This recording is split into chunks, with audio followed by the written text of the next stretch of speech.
ವಿದ್ಯಾರ್ಥಿಗಳೇ ತಮಗೆಲ್ಲರಿಗೂ ಸ್ವಾಗತ. ಲರ್ನ್ ಕರ್ನಾಟಕ ಯೂಟ್ಯೂಬ್ ಚಾನಲ್ಗೆ ತಮ್ಮೆಲ್ಲರಿಗೂ ಆತ್ಮೀಯವಾದಂಥ ಸ್ವಾಗತವನ್ನು ಕೋರ್ತಾ, ಇವತ್ತಿನ ಈ ಒಂದು ಅವಧಿಯಲ್ಲಿ ನಾವು SSLCಯ ಮಾಡೆಲ್ ಕ್ವಶನ್ ಪೇಪರ್ ಇಂಗ್ಲೀಷ್ನ 4ನೇ ಒಂದು ಪೇಪರ್ನ ಅನಲೈಸ್ ಮಾಡ್ತಾ ಹೋಗೋಣ. ಈ ಮಾಡೆಲ್ ಕ್ವಶನ್ ಪೇಪರ್ 2025-26ನೇ ಸಾಲಿನ ಒಂದು ಇಂಗ್ಲೀಷು ಪೇಪರ್ ಆಗಿರುತ್ತೆ.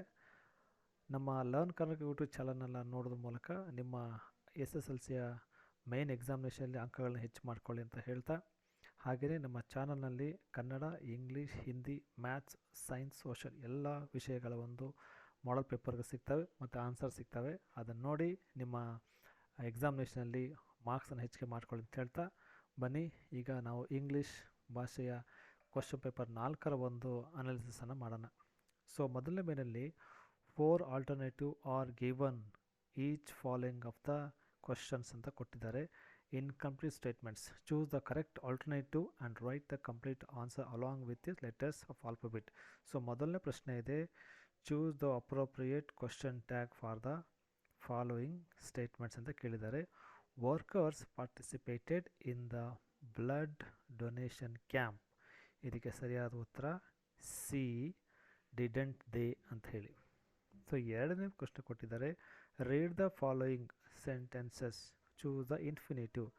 ನಿಮಗೆ ಇನ್ಫಿನೇಟಿವ್ ಅಂತ ಎಲ್ಲೇ ಪ್ರಶ್ನೆ ಕೇಳಿದ್ರು ಅಲ್ಲೊಂದು ಸ್ಟೇಟ್ಮೆಂಟ್ ಕೊಟ್ಟಿದ್ದಾರೆ, we were gathered at the playground to receive the chief guest ಅಂತ ಕೇಳಿದ್ದಾರೆ. ಸೊ ನೋಡಿ, ಇಲ್ಲಿ ಟು ಕೊಟ್ಟಿದ್ದಾರೆ ಮತ್ತು ರಿಸೀವ್ ಕೊಟ್ಟಿದ್ದಾರೆ. ಈ ಇನ್ಫಿನೇಟಿವ್ ಅಂತ ಕೇಳಿದಾಗ ನಿಮಗೆ ಕರೆಕ್ಟ್ ಆನ್ಸರ್ ಯಾವುದು ಅಂತ ಹೇಳಿದ್ರೆ ಟು ಇರಬೇಕು ಮತ್ತು ಅದ್ರ ಜೊತೆಗೆ ವರ್ಬ್ ಇರಬೇಕು. ಅದ್ರ ನೀವು ಆನ್ಸರಾಗಿ ತೊಗೊಂಡ್ರೆ ಯಾವುದೇ ತೊಂದರೆ ಇರೋದಿಲ್ಲ. ಸೊ ಅದೇ ರೀತಿಯಾಗಿ ಮೂರನೇ ಕ್ವಶನಿಗೆ ಹೋಗೋಣ ಡೈರೆಕ್ಟಾಗಿ. ಸೊ ಮೂರನೇ ಕ್ವಶನಲ್ಲಿ read the given conversation, choose the language function ಅಂತ ಕೇಳಿದ್ದಾರೆ. ಇಲ್ಲಿ ಭಾಷಾ ಕಾರ್ಯವನ್ನು ನಾವು ಕಂಡುಹಿಡಬೇಕು. ಸೊ ಏನು ಕೇಳಿದ್ದಾರೆ ಇಲ್ಲಿ ಅಂತ ಹೇಳಿದ್ರೆ, would you please provide me the detail geographical features of India ಅಂತ ಕೇಳಿದ್ದಾರೆ. ಸೊ ಇದಕ್ಕೆ ಸರಿಯಾದಂಥ ಉತ್ತರ ಯಾವುದಾಗತ್ತೆ ಅಂತ ಹೇಳಿದ್ರೆ option B making request. So ಅದು ರಿಕ್ವೆಸ್ಟಲ್ಲಿ ನೋಡಿ ಹೆಂಗೆ ರಿಕ್ವೆಸ್ಟ್ ತೊಗೊಂಡ್ವಿ ಅಂತ ಹೇಳಿದ್ರೆ, ಇಲ್ಲಿ ಪ್ಲೀಸ್ ಅಂತ ಕೇಳಿದ್ದಾರೆ. ಪ್ಲೀಸ್ ಅಂತ ಯಾವಾಗ ಬರುತ್ತೋ ಅದೆಲ್ಲದು ಕೂಡ ರಿಕ್ವೆಸ್ಟಿಗೆ ಸವಾಗತ್ತೆ. ಸೊ ಹಾಗೆ ನಾವು ರಿಕ್ವೆಸ್ಟ್ ಅಂತ ತೊಗೋಬೇಕು. ನೆಕ್ಸ್ಟು 4ನೇ question, read the following conversation, fill the blanks, choosing the most appropriate word ಕೇಳಿದ್ದಾರೆ. ಸೊ ಇಲ್ಲಿ ಕರೆಕ್ಟಾಗಿರೋ ಆನ್ಸರ್ ಯಾವುದು ಅಂತ ಹೇಳಿದ್ರೆ ಆಪ್ಷನ್ ಸಿ, ವುಡಂಟ್ ಹ್ಯಾವ್ ಆಗುತ್ತೆ. Wouldn't have answer is ready. So second ಮೇನಲ್ಲಿ 5ನೇ question, which of the following words has one syllable ಕೇಳಿದ್ರೆ ನೋಡಿ. ಒನ್ ಸಿಲಬಲ್ ಕೇಳಿದಕ್ಕೆ ಆನ್ಸರ್ ಯಾವುದು? ಸೊ BIRD, ಬರ್ಡ್ ಅಂತ ಇದಕ್ಕೆ 1 ಸಿಲಬಲ್ ಇದೆ. ಸೊ ಈ 1 ಸಿಲಬಲ್ ಆನ್ಸರ್ ಬರೆದ್ರೆ ನೀವು ಸರಿಯಾದ ಉತ್ತರ. ಸೊ 6ನೇ ಕ್ವಶನ್ ಬಂದರೆ, combine the following sentence using to that ಅಂತ ಕೇಳಿದ್ದಾರೆ. ಈ ಸೋ ಮತ್ತು ದಟ್ಟನ್ನು ಬಳಸಿ ಅವರು ಒಂದು ಕ್ವಶನ್ ಕೇಳಿದ್ದಾರೆ. This some is very difficult for me full stop, I cannot solve it. ಇಲ್ಲಿ 2 ಸೆಂಟೆನ್ಸ್ ಕೇಳಿದ್ದಾರೆ. ಈ 2 ಸೆಂಟೆನ್ಸನ್ನು ಸೋ ದಟ್ಟನ್ನು ಬಳಸಿ ಒಂದೇ ಸೆಂಟೆನ್ಸ್ ಕನ್ವರ್ಟ್ ಮಾಡಬೇಕು. ಸೊ ಅದು ನಾವು ಮಾಡಿದ್ದೆ ನೋಡಿ. This some is so difficult that I cannot solve it. So ಹೀಗೆ ಇಲ್ಲಿ ಸೋ ಮತ್ತು ದಟ್ಟನ್ನು ಬಳಸಿ ಈ 2 ಸೆಂಟೆನ್ಸನ್ನು ಒಂದೇ ಸೆಂಟೆನ್ಸ್ ಆಗಿ ನಾವು ಕನ್ವರ್ಟ್ ಮಾಡಿ ಬರೆದಿದ್ದೇವೆ. Next 7th question, fill the blank using the correct article ಕೇಳಿದ್ದಾರೆ. Who is dash third batsman in the Indian cricket team ಅಂತ ಕೇಳಿದ್ದಾರೆ. ಸೊ ಸರಿಯಾದ ಉತ್ತರ ಡೆಫಿನೆಟ್ ಆರ್ಟಿಕಲ್ ದ ಬರಬೇಕಿಲ್ಲಿ ನೋಡಿ. Who is the dash toughest batsman in the Indian cricket team ಅಂತ ಕೇಳಿದಾಗ so definite article the ಬರಬೇಕು. The is the right answer. So ಈಗ 8ನೇ ಪ್ರಶ್ನೆ ಹೋಗೋಣ. Identify the parts of speech. ನೋಡಿ, ಪಾರ್ಟ್ಸ್ ಆಫ್ ಸ್ಪೀಚ್ ಕೇಳಿದ್ದಾರೆ. Underline word, ಈ underline ವರ್ಡಿನ parts of speech ಯಾವುದು ಅಂತ ಅವರು ಕೇಳ್ತಾ ಹೋಗಿದ್ದಾರೆ. So the bike start immediately ಅಂತ, ದ ಬೈಕ್ ಸ್ಟಾರ್ಟೆಡ್ ಇಮ್ಮಿಡಿಯೇಟ್ಲಿ ಕೇಳಿದರೆ. ಸೊ ಇಮ್ಮಿಡಿಯೇಟ್ಲಿ ಇಲ್ಲಿ ಏನು ಮಾಡಿದೆ, ಅಂಡರ್ಲೈನ್ ಮಾಡಿದ್ರೆ ದಿಸ್ ಈಸ್ ಕಾಲ್ಡ್ ಅಡ್ವರ್ಬ್ ಇದು ಉದಾಹರಣೆ ಆಗುತ್ತೆ. ನೆಕ್ಸ್ಟ್ 9th ಒಂದು ಕ್ವಶನ್ಗೆ ಹೋಗೋಣ. So question number 9, fill in the blanks with the suitable linker ಕೇಳಿದ್ದಾರೆ. Students went to the theatre dash they didn't get tickets.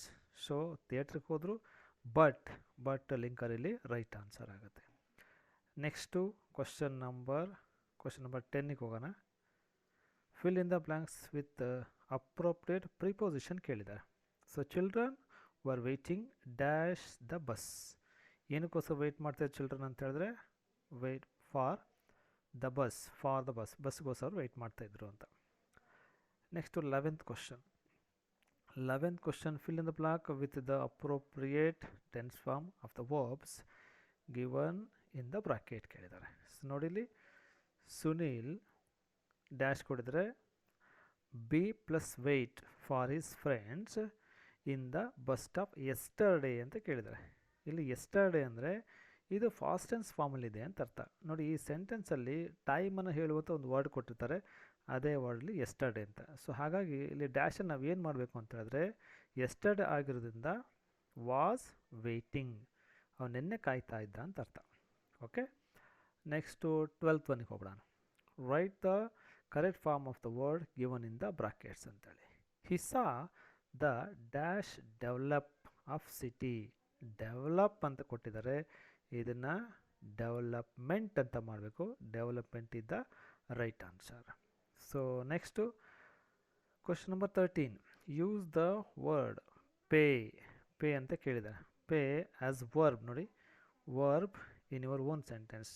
ಇಲ್ಲಿ ಪೇ ಅನ್ನುವಂಥ ಪದವನ್ನು ನಾವು ಯಾವ ರೀತಿ ಮಾಡಬೇಕು ಸೆಂಟೆನ್ಸಲ್ಲಿ ಅಂದರೆ ವರ್ಬ್ ಆಗಿ ಕನ್ವರ್ಟ್ ಮಾಡಬೇಕು. ಸೊ ಗ್ರಾಮ್ಯಾಟಿಕಲಿ ಕರೆಕ್ಟ್ ಸೆಂಟೆನ್ಸ್ ಯಾವುದಾದ್ರೂ ಅಂದರೆ ಐ ಪೇ ದ ಮನಿ ಅಂತ ಕೂಡ ನಾವು ಮಾಡ್ಬೋದು. ಐ ಪೇ ದ ಮನಿ ಅಂತ ಕೂಡ ನಾವು ಮಾಡ್ಬೋದು. ಐ ಪೇ ದ ಮನಿ ಮಾಡ್ಬೋದು. ಆ ರೀತಿ ಮಾಡಿದ್ರೆ ಇಲ್ಲಿ ಪೇ ಅನ್ನೋದು ಏನಾಗುತ್ತೆ, ಅದು ವರ್ಬ್ ಆಗುತ್ತೆ, ನಿಮಗೆ ಕನ್ವರ್ಟ್ ಮಾಡೋದು. Next 14th following sentence into the ನೋಡಿ ಕಂಪರೇಟಿವ್ ಡಿಗ್ರಿ. ಕಂಪರೇಟಿವ್ ಡಿಗ್ರಿ ಏನು ಮಾಡಬೇಕು, ಚೇಂಜ್ ಮಾಡಬೇಕು. Don Anselmo was the most generous person in the village ಅಂತ ಕೇಳಿದ್ದಾರೆ. ಸೊ ಇದು ನಾವೇನು ಮಾಡಬೇಕು ಅಂತ ಹೇಳಿದ್ರೆ ಕಂಪರೇಟಿವ್ ಡಿಗ್ರಿಗೆ ನಾವು ಅದನ್ನು ಚೇಂಜ್ ಮಾಡಬೇಕು. ಸೊ ಆನ್ಸರ್ ನೋಡಿ, ಡಾನ್ ಆನ್ಸೆಲ್ಮೋ ವಾಸ್ ಮೋರ್. ನೋಡಿ, ಇಲ್ಲಿ ಮೋಸ್ಟ್ ಕೇಳಿದ್ದಾರೆ, ಇದು ಸೂಪರ್ಲೇಟಿವ್ ಡಿಗ್ರಿಯಲ್ಲಿದೆ. ಅದನ್ನು ನಾವು ಕಂಪರೇಟಿವ್ ಡಿಗ್ರಿ ಮಾಡಬೇಕು ಅಂದರೆ ಮೋರ್ ಜನರಸ್, ಮತ್ತು ಕಂಪರೇಟಿವ್ಲಿ ಇನ್ನೊಂದು ವರ್ಡ್ ಕಂಪಲ್ಸರಿ ಬರಲೇಬೇಕು, ದ್ಯಾನ್ ಅನ್ನುವಂಥದ್ದು. Any other person in the village ಅಂತ. ಸೊ ಇದು ಕಂಪರೇಟಿವ್ ಡಿಗ್ರಿಯಲ್ಲಿ ಬರುತ್ತೆ. ಕಂಪರೇಟಿವಲ್ಲಿ ದ್ಯಾನ್ ಎನ್ನುವಂಥ ಪದ ಇರಲೇಬೇಕು, ಮತ್ತು ಎನಿ ಅದರ್ ಪರ್ಸನ್ ಅಂತ ಬಳಸಿ ನಾವು ಇದನ್ನು ಕಂಪರೇಟಿವ್ ಡಿಗ್ರಿಗೆ ಮಾಡಿದ್ದೀವಿ ಅಂತ. ನೆಕ್ಸ್ಟ್ ಕ್ವಶನ್ ನಂಬರ್ 15ಗೆ ಹೋಗೋಣ. 15ನಲ್ಲಿ change the following sentence into passive voice ಕೇಳಿದರೆ. ಪ್ಯಾಸಿವ್ ವಾಯ್ಸಲ್ಲಿ ನೋಡಿ, ಐ ಸೋಲ್ಡ್ ದ ಟ್ರೀಸ್. ನಾನು ಮರಗಳನ್ನೆಲ್ಲ ಸೇಲ್ ಮಾಡಿಬಿಟ್ಟೆ ಅಂತ ಕೇಳಿದ್ದಾರೆ. ಸೊ ಕಂಪರೇಟಿವ್ ಡಿಗ್ರಿ ಅದನ್ನು ಪ್ಯಾಸಿವ್ ವಾಯ್ಸಲ್ಲಿ ಮಾಡಿದಾಗ the trees var sold by me. ಇಲ್ಲಿ ಐ ಅಂತ ಕೇಳಿದ್ದಾರೆ. ಐ ಅಂತ ಕೇಳಿದರೆ ಅದು ಪ್ಯಾಸಿವ್ ವಾಯ್ಸಲ್ಲಿ ಮೀ ಅಂತ ಚೇಂಜ್ ಆಗುತ್ತೆ. The trees var sold by me ಅಂತ ಆಗುತ್ತೆ.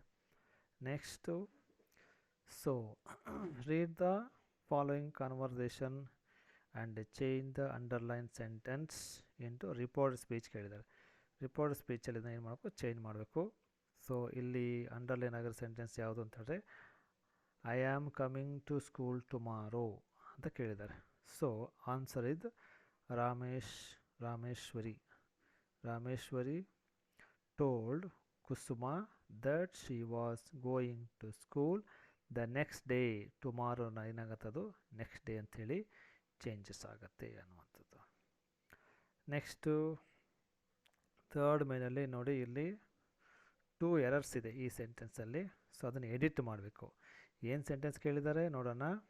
While in USA he was drawn to the 14th amendment of the Constitution of USA which given freedom to the black Americans. ಇದು doctor B.R. Ambedkar ಅವರ ಪಾಠದಿಂದ ಇದು ಕೊಟ್ಟಿರುವಂಥದ್ದು. So ಏನು ಕೇಳಿದರೆ ಇಲ್ಲಿ ಸ್ಪೆಲ್ಲಿಂಗ್ ಟು ಬಿ ಕರೆಕ್ಟೆಡ್, ಸ್ಪೆಲ್ಲಿಂಗನ್ನು ಸರಿ ಮಾಡಬೇಕು ಅಂತ, ಮತ್ತು verbal mistake to be corrected, verbal ಮಿಸ್ಟೇಕನ್ನು ಸರಿ ಮಾಡಬೇಕು ಅಂತ ಕೇಳಿದ್ದಾರೆ.